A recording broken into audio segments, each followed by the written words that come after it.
are you still racking your head as to how am I going to get this fixed? Well, here's my roofing material that I've already used on here for 2 coats. Okay, and this happens to be Henry Environ White Extreme Elastomeric Roof Coating. It's the 12-year stuff. They have 7-year. It's exactly like this without the word extreme on there. And now do you see how he's installing it? This guy is on a roof, and this is roof coating, and he's putting it on with a roller. Okay, which tells me, and if you were around before, you would know this is kind of like cake batter, pancake batter inside. Okay, it's not like the roofing patch material like Henry's wet patch. You'd have to dig it out with a putty knife and then spooge it on there with a putty knife. Well, this you can put it on with a roller. Okay, so what does that tell me? I can still use this material. What I'm going to do is on these low ones, and I'll make some marks, make some mental things before I get going. Okay, let's say, for instance, this one here, this third one. I don't have to do anything to the top 2 steps, right? Those are already coming down at the right angle. This one's going back about 1/8 of an inch. So if I take some of that roofing material and if I just pour it on here, I would hope that it would find its own level. It would fill up the backside by 1/8 of an inch, and it would come up here to nothing if I poured it in just right. That's if it was a little bit more liquidy. Okay, but it's not, and so it's still going to pile up to a certain extent, I think. So I'm gonna do a test run on here, and what I'm gonna do is I'm gonna put a little bit on here, a little bit on here. Then I'm gonna take my 2x4. That's why I got a little piece of 2x4. This is actually a 2x3. See how much smaller it is?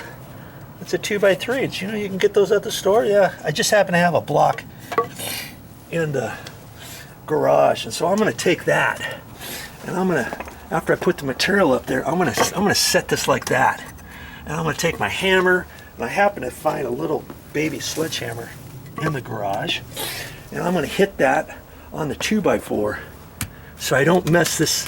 I don't want to put any marks in this. Okay, so can you see if I hit this? Maybe that'll vibrate the step and kind of vibrate the material that I put on there, and have it kind of as it's vibrating. To maybe fill in the voids a little bit easier than if I didn't have that. You see what I mean? And so that's what I'm going to do with this, especially down here. You saw how low that was. I've already poured some in there, and I did that by freehand, and I kind of wiped it around there, took a putty knife and kind of flattened it down a little bit. And this was really low, and it's already done a little bit, but I know I've got to do a whole lot more. So see, that's what I'm going to do today. I'm going to take that, and I might just pour it directly out of this bucket onto each step a little bit, and then set the bucket down. Or I can take this and put it in here, and then pour a little bit out of this little paint tray. Okay, and I've got little plastic things in here. That way I don't have to mess up my paint tray. Look, this paint tray is probably 6-7 years old. Looks brand new, huh? That's because I used the paint trays. Okay, I'll pour it in there, put a little bit on there, whack it a little bit, and see how that's going to work. Okay, that's what I'm going to do coming up. If you want to watch that, stick around.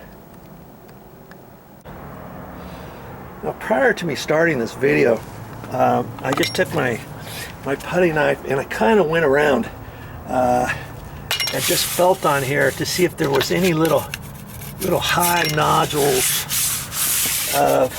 when I put this second coat on. And wherever I felt just a little thing, I just kind of scraped it off. Okay, I only have to do that from here to about there. right? Because the rest of this is going to be filled up from 1/8 inch down to hardly nothing. Okay, so I just did a once over on that, and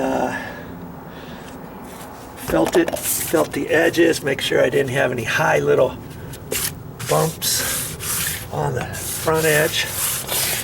And my goal here was to just do this one time, but I have a feeling I'm going to be out here tomorrow too, just because I don't know how well it's going to go today. I'll probably have to put some on here. I have a feeling it's not going to come out perfect is what I'm saying, and then I'll be able to do some more the next day.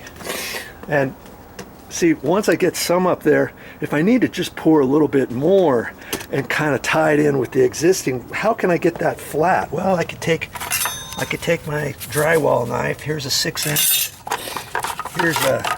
Here's a 4-inch, I think. This is the one I took after I put it on here. It was a little high in certain areas. I just kind of wiped it off, and see, I could wipe it right into my little paint tray here, and do that after I get some on. I can't do it right now. You know, pour some of that on and then do it. I doubt I'm going to do it that way, but you never know. I'm curious as to how well this is going to work. Have I ever tried this before? No. Have you ever tried it before? Probably not. There's probably no need for you to have tried this before on steps like this. I had tried 4 different ways to patch these stairs a different way rather than using roof material like this. Okay, if you want to see all those different ways, oh yeah, I've got those on my channel too. Go to my main channel page on YouTube, look for playlists, click on playlists, and scroll down to dry rot deck repairs, and you'll find them. Okay, now I really have to concentrate when I do this to remember what to do on these stairs. Once I get going, I don't want to get my level out and all that kind of stuff. As I remember, the first 2 steps I don't have to do anything because those are already angled out, because I've already built those as brand new and I tilted the back up. And all the rest of them are dipping down. And there was a couple stair treads. This one here in particular, it wasn't very much. It was almost level, but it was still slightly going down at an angle. So I thought, how can I remember that? I just put a little pencil mark right there, okay? Just for me to remember when I put the material on here, it's going to cover up that pencil mark, okay? These other ones were all tilted down a bit. This particular step right here was still going down that way, but not very much, just enough though. And so I put a little pencil mark on that. I could have probably remembered, hey, it's the step with the little notch in it for these columns. Okay, and I put a mark down there, and I know this one is really far down. Okay, so once I get going, we'll just see how it works. Okay, stick with me. I'm kind of anxious, aren't you, to see if I can get it to be better than it is now. Okay, I'm trying to set myself up here for success. Here I've got a little 2-inch paintbrush. I've got my knives. I don't think I'm going to use these, but I've got them ready anyways, and I put just a little water on there.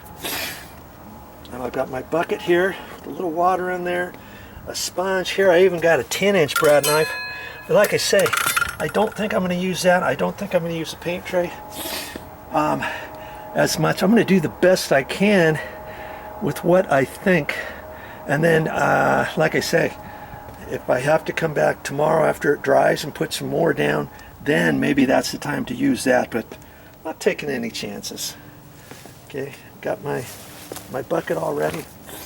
And I had only used, you see where the end is, right there to there. I only used maybe 1.5 gallons, a little less than 2 gallons so far. I got plenty, and whatever I've got left I'll save, put in storage, and then I can use it for next year for touching up these stairs, whatever I have to do. I have a feeling this is going to be an ongoing process. Okay, so, and here's all my other stuff. I think I'm ready. I think I'm ready.